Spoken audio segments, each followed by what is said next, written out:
బంగ్లాదేశ్లో హిందువులు సహా మైనార్టీలపై దాడులు జరుగుతున్న వేళ రాష్ట్రీయ స్వయం సేవక సంఘ చీఫ్ మోహన్ భాగవత్ కీలక వ్యాఖ్యలు చేశారు. బంగ్లాదేశ్లో దాదాపు 1.5 కోటి మంది హిందువులు ఉన్నారని, వారంతా అక్కడే ఉండి పోరాటం చేయాలనుకుంటే ప్రపంచవ్యాప్తంగా ఉన్న హిందువులందరూ వారికి సాయం చేస్తారని అన్నారు.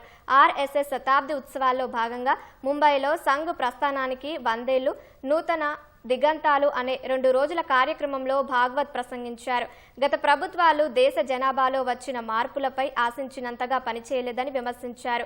జననాల రేటు, అక్రమ వలసలు ఆ మార్పు వెనుక ప్రధాన కారణమని ఆర్ఎస్ఎస్ చీఫ్ అన్నారు. ఇప్పటి ప్రభుత్వం ఆ దిశగా పనిచేస్తుందని కితాబునిచ్చారు. ఆర్ఎస్ఎస్లో కుల వివక్షకు తావులేదన్నారు. ఏ కులం వారైనా ఆర్ఎస్ఎస్ చీఫ్ కావచ్చునన్నారు. విభేదాలకు తావు లేకుండా ప్రతి ఒక్కరిని పరిగణలోకి తీసుకొని ఉమ్మడి పౌరస్మృతి రూపొందించాలన్నారు. అమెరికా వాణిజ్య ఒప్పందంతో దేశం నష్టపోకుండా చూడాలని ఆర్ఎస్ఎస్ చీఫ్ సూచించారు. వీర సావర్కర్కు భారతరత్న ఇస్తే అవార్డు ప్రతిష్ట మరింత పెరుగుతుందన్నారు.